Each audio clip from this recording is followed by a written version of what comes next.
My daughter, Madison, who had just turned 20, stood with me on the front porch as my wife, Laura, and her boss, Carter, barely 30, loaded her suitcases into his sleek black car. Carter had swung by early that Sunday morning to pick her up for a Monday flight to San Francisco, where they were scheduled to attend critical negotiations for a big case. They planned to fly out that evening to get a head start on their meetings. Laura, still captivating at 44 after nearly 25 years of marriage, had a confident grace that turned heads wherever she went. At 5 feet 7 inches, with deep brown hair and piercing blue eyes, she'd retained her slim but curvy figure, though a few extra pounds had crept in over the years. We tied the knot right after high school, and I worked tirelessly to support her through college while juggling online courses myself. Motherhood had barely changed her appearance, even after 3 kids. Once she earned her law degree, we settled back in Wakefield County to be close to family. Madison, our youngest, had arrived during Laura's first year at the law firm. I watched Carter with a mix of frustration and unease.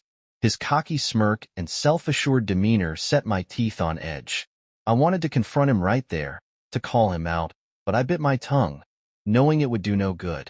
Laura had assured me this was strictly professional, but thanks to a call from a woman named Sarah, Carter's wife, I knew otherwise. When they'd refused my offer to drive them to the airport, opting for the comfort of his car, I'd suspected as much. As I stood on the porch, waving goodbye with Madison, I couldn't shake the feeling that Laura wasn't just heading to San Francisco for work. "Does Mom have any idea we know what's really going on?" Madison asked as Carter's car disappeared down the road. "Doubt it," I replied. "Your mom doesn't believe in rumors. She probably thinks she's the one in control, but she's in for a rude awakening. To Carter, she's just the next one on his list." Madison frowned. "Why didn't you stop her if you knew?" "You know how your mom is," I said with a sigh. "If I tried, she'd dismiss me as jealous. It would have just led to a fight, and nothing would have changed her mind." "Does his wife know?" "Yeah, Sarah knows," I answered. "So does her father. They've set up a plan to catch him in the act.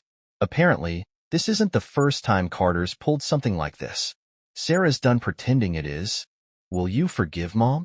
Madison asked hesitantly. "Not this time," I said firmly. "I forgave her once before, but this is different. It's time to move on." Madison's shocked expression reminded me that she didn't know the full story of her mother's past. She and her siblings had no idea about Laura's first betrayal. "You're the youngest," I began carefully, "so keep this between us. Before you were born, your mom cheated. She only confessed after she found out she was pregnant. If a paternity test hadn't proven you were mine, I'd have left. Luckily, the test confirmed you were mine, and I stayed for the sake of our family." Madison looked stunned, piecing together the parts of our family history that had never added up before. "Who was it?" she asked quietly. "Do we know him?" I hesitated before replying. "It was your Uncle Greg," I said. "You and the others call him Uncle Greg." Madison needed a moment to process that. I could see her putting the pieces together. Why I kept my distance at family gatherings, why Christmas was always split between me and Greg. "You could text Greg about Mom's trip," I joked lightly, trying to ease the tension. Then I headed to the kitchen, poured myself some coffee, and scanned the real estate listings. With Madison heading to college soon, I figured Laura could keep the house until she returned, but I needed a new place to start fresh. When Madison's phone buzzed later, she had news. "Uncle Greg admitted to everything," she told me. "He says he wants to talk." After 18 years of silence, I figured maybe it was time. That evening, Madison drove me to meet Greg at our old fishing spot. Sitting by the fire, we passed a bottle of bourbon back and forth as Greg laid everything out. His version of events differed from Laura's, but the truth was likely somewhere in the middle. I didn't care anymore. Hearing him take responsibility for his part was enough for me. As the fire crackled, our father spotted the glow and, thinking we were trespassing teenagers, stormed over with his rifle. Once he realized it was us, he gave us a ride back to the farmhouse, where Mom cooked us a late-night breakfast to sober us up, just like old times. By the time we finished, Mom had already called Madison and Greg's wife, who arrived looking bewildered. "So, you finally made peace?" And Greg's wife asked. After all these years, we deserve to know what happened. Greg nudged me, signaling he'd take the lead, just like he always did. Laura and I had an affair, he confessed, his voice heavy with regret. It was stupid and selfish, and I lost my brother over it. I deserve that. What made you spill the beans now? Laura's in San Francisco with her boss, I explained. Sarah Carter's wife hired private investigators, and Madison knows what's happening. It's tough watching her mom act like this trip is something to celebrate. Madison, as strong-willed as me, chimed in, I'm not staying with Mom. Wherever you go, I'm going too. Her words left no room for debate, and by the time we returned home, we had a plan. We'd pack our things and stay with my parents for the time being. I told Madison that we'd be staying with my parents for the foreseeable future, taking only what we absolutely needed. I also mentioned my plan to keep Laura's number active until Sunday. After that, I'd block her for good.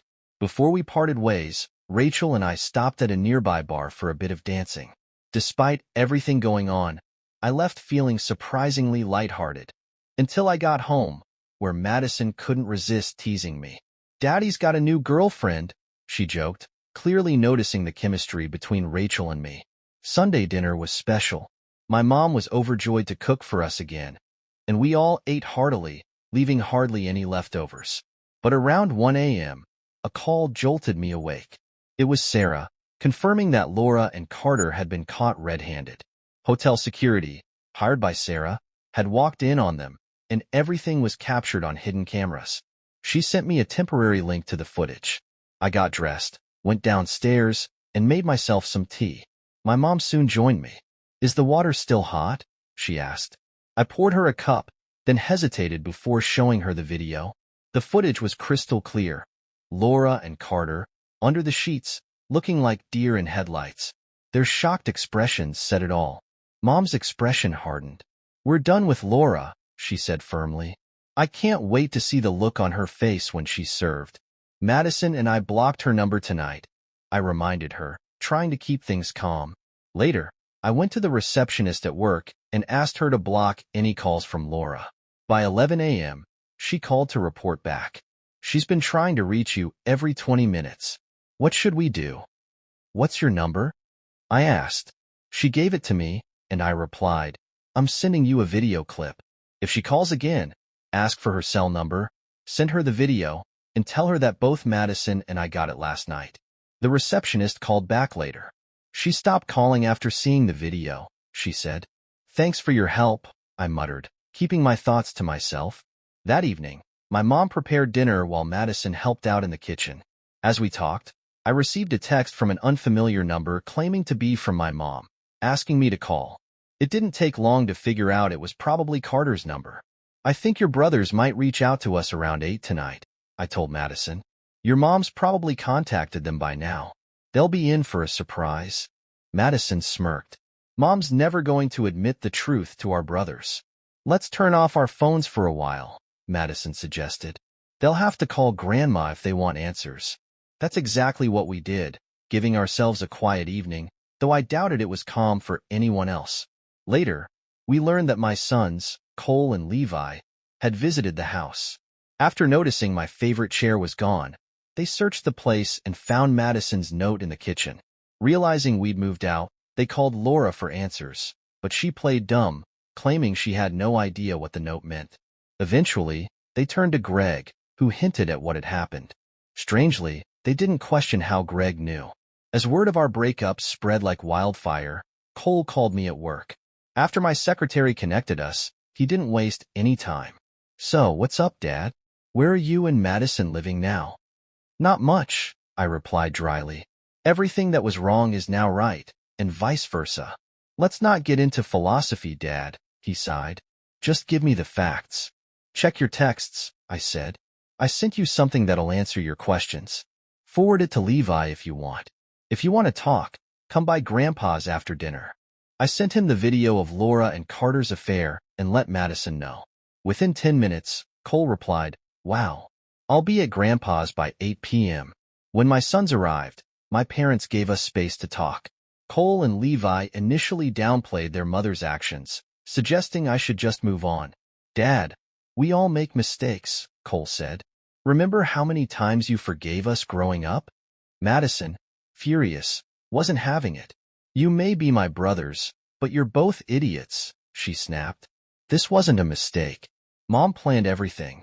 The hotel was booked as Mr. and Mrs. Carter a week before they left. Watching my son's stunned faces as Madison laid out the details was unforgettable. We knew what she was doing, Madison continued.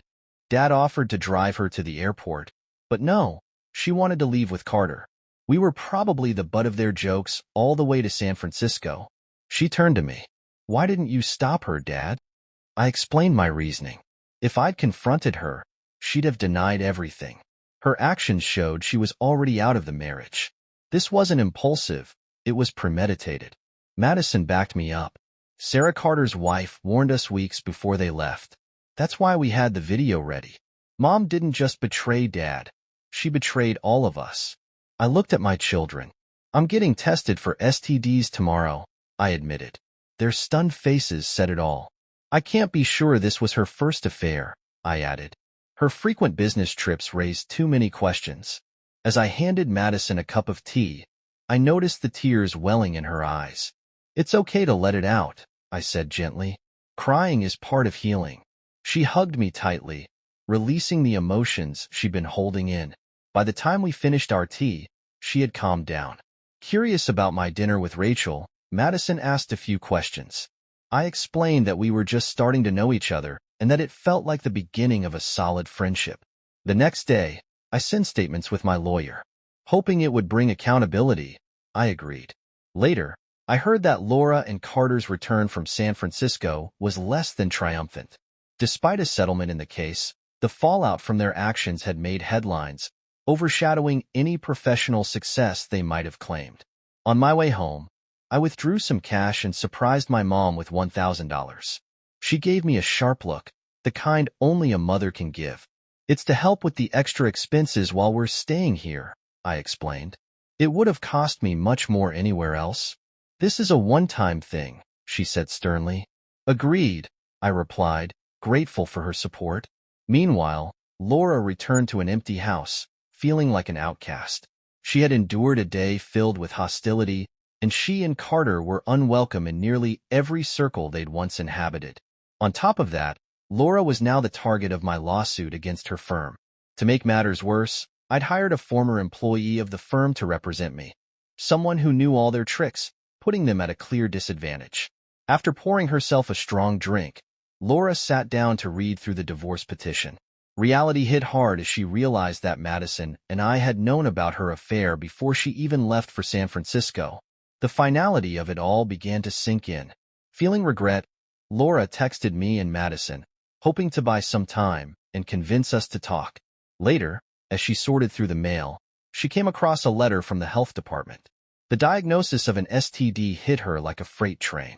Overwhelmed, she broke down, realizing how far-reaching the consequences of her actions were, and how much worse things could still get. At a dimly lit bar on the outskirts of town, Carter sat nursing his sorrows. Sarah, his wife, had filed for divorce, and he was unraveling. He was so lost in thought that he didn't notice the man who quietly took a seat beside him. Suddenly, chaos erupted, and Carter took 3 punches to the face before his assailant walked off. The man's parting words made it clear. This was about my resentment. Back at my dad's barn, I was working on chores when my son showed up. His frustration was evident. After comforting his mom, he had convinced himself that I should take her back for the sake of the family. I let him vent, waiting until he was done before responding. Cole, imagine you're married, and you find out your wife's been unfaithful, I began. Would you still be giving this advice? His silence was telling. You're asking me to accept someone who betrayed me. Does that mean you think I'm insignificant? Someone to be walked over? The shock on his face was undeniable. Seeing his distress, I added, if you can't respect my decisions, don't come back. Cole turned to Greg for advice, who finally admitted, your mother came after me, not the other way around. I fell for her, and it cost me 18 years of separation from your dad. Your father is right. Fix this before you lose him forever. Monday morning, back at Laura and Carter's firm, The atmosphere was celebratory. My lawsuit had been dropped, and they were back in good standing. Carter, despite his injuries from the bar fight, pressed on, sharing the ordeal privately with Laura. That evening, as I left work, I found Laura waiting by my car. She looked exhausted and defeated. "Back off," I snapped. "Carter's got enough problems thanks to your little revenge scheme," she said. "I have no idea what you're talking about," I replied coolly. "He jumped," she insisted. "But the guy said he was your friend and that we should keep at it." I couldn't help but laugh. Once I composed myself, I said, "If I knew who did it, I'd buy them a bottle of whiskey. Your lover got off easy. If it were me, he'd be dead." Just then, I got a text from Rachel asking me to come over. Without another word, I told Laura, "Get your lawyer and finalize the divorce," before driving off. At Rachel's house, she looked visibly upset. "What's wrong?" I asked. "One of my dad's friends punched Carter, using your name," she explained. I couldn't hide my grin. Rachel, seeing my reaction, managed to laugh. "Aren't you mad?" she asked. "Nope," I replied. "I just wish I knew where he lives so I could send him a bottle of whiskey." Rachel chuckled, then leaned in for a brief hug. Before I could apologize, she surprised me with a kiss on the cheek. "They're inside waiting to talk to you," she said, leading me into the kitchen. Her daughters, Lucy and Lily, peeked out from their room, giggling when I winked at them. Rachel's father greeted me with a firm handshake. "If I could," I said, "I'd send you a big bottle of whiskey as a thank you." "Think before you act," he replied, his smile softening the stern warning. After he left with his grandson, it was just Rachel, her daughters, and me. The girls excitedly shared their favorite place for pizza, and I joked, "How about I treat you and your mom to dinner there?" At the restaurant, Lucy turned to me. "Are you Mom's boyfriend?" I smiled. "I'm just her friend. For now." "Did you go on a date?" she pressed. "Not yet," I teased. "But I need permission from someone special first." "Who?" Lily asked.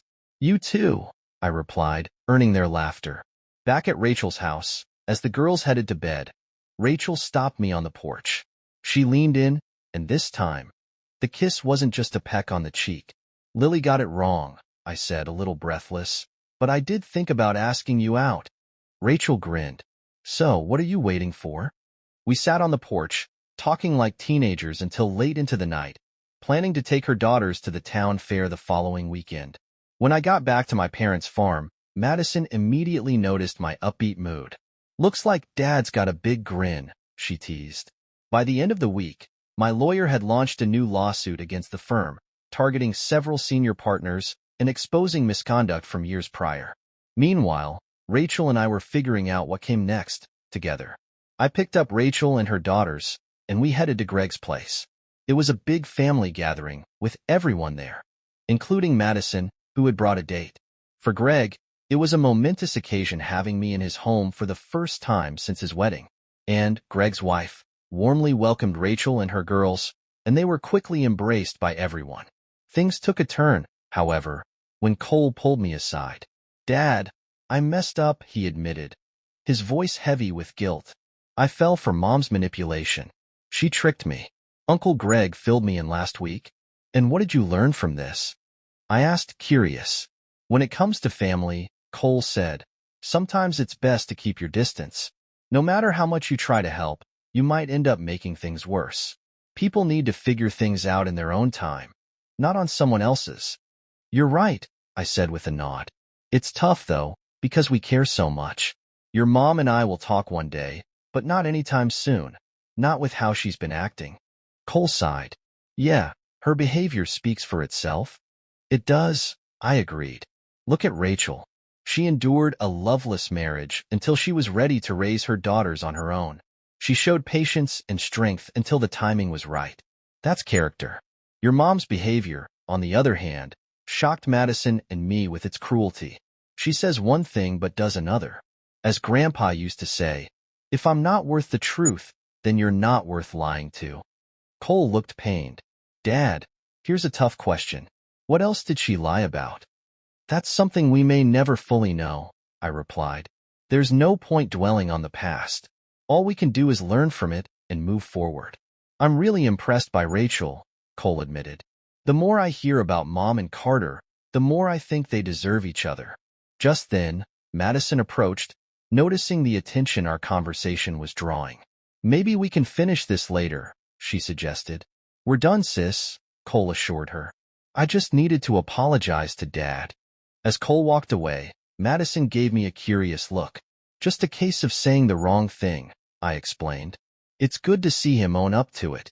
Meanwhile, Greg and him were enjoying dinner with their family, and had snapped several pictures, especially when Rachel stayed close to me. When the inevitable water fight broke out, I joined in enthusiastically. It ended with me drenched and resting in a lounge chair to dry off. Rachel climbed into my lap and fell asleep, much to everyone's amusement. Greg sat beside me and smiled.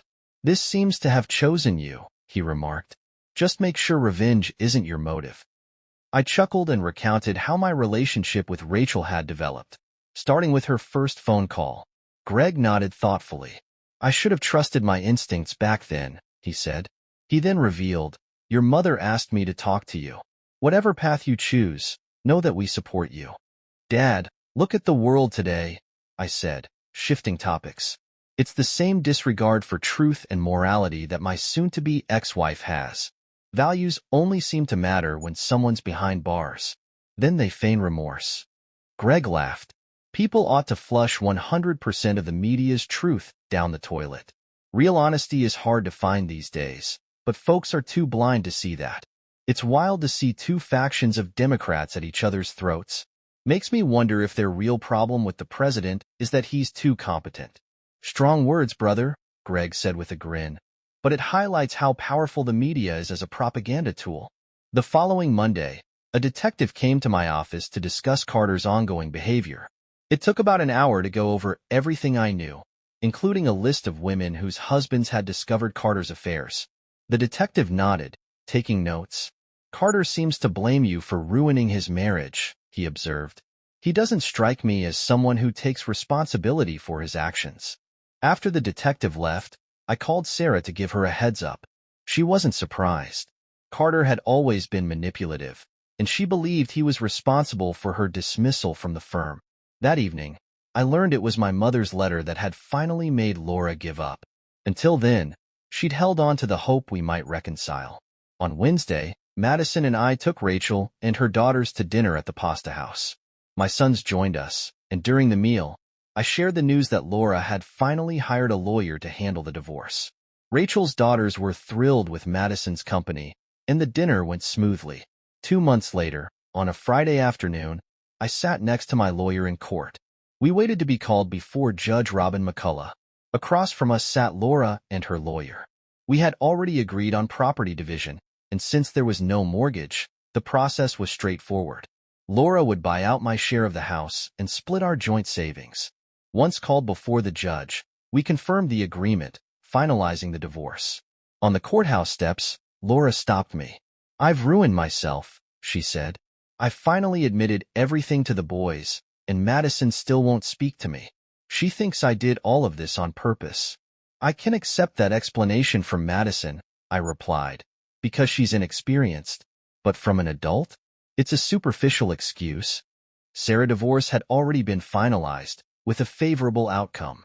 Carter was ordered to pay $1,000 a month in child support, $1,500 for each child until they turned 18, and half of their college expenses. Their house was to be sold, with the profits split. Carter, tired of constant confrontations, had left the company and moved to another city, financially secure with his share of the firm. One evening, my parents invited Rachel and her girls over for dinner. To our surprise, they had also invited her parents. With our relationship growing more serious, my parents thought it was time to meet her family. My lawyer had negotiated with the firm's insurance company, and it looked like our case would be settled out of court. After paying her 30% fee, we each stood to receive over $750,000. I stood up, pushed back my chair, and got down on one knee. Taking out a small box, I looked up at Rachel and asked, "Will you take a second chance on love and marry me?" Rachel's eyes widened in complete shock, but her answer came quickly. "Yes," she said, her voice trembling with emotion. That's when the real celebration began. My mom immediately called Greg and my two sons to share the news, and they arrived within half an hour. The house buzzed with excitement, but in the midst of it all, I noticed Lily, Rachel's daughter, sitting quietly on the floor, tears streaming down her cheeks. I walked over and sat beside her. She immediately climbed into my lap. "What's wrong, sweetheart?" I asked gently. "Nothing," she whispered. "I'm just happy you're going to be my dad." I looked over at Rachel and saw tears glistening in her eyes. She could see mine, too. Standing up, I held Lily close and walked over to her mother. The room seemed to pause as everyone understood the weight of that moment. Lily stepped forward, her voice soft. "Dad," she asked, "when you and Mom get married, will we take your last name, too?" "As soon as the court allows," I promised, smiling down at her.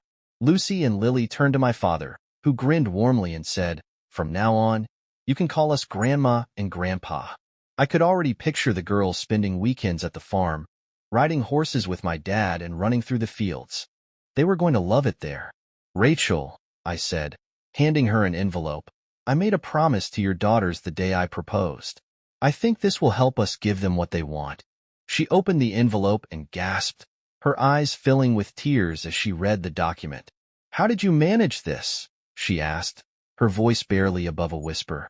"I thought we could make it official on our wedding day, give Lucy and Lily my last name." A week later, we received confirmation that the adoption would be approved. We held a family meeting to announce that in 2 weeks, just 6 days before Christmas, Rachel and I would exchange vows, and the adoption would be finalized. Lucy and Lily were ecstatic, and my parents couldn't wait to welcome their new granddaughters. That evening, as we sat by the fire, Lucy climbed onto my lap. "Thank you, Dad," she said softly. "For what?" I asked, wrapping my arms around her. "For loving us enough to keep your promise." I couldn't find the words to respond, so I just held her tightly, grateful for the family we were building together.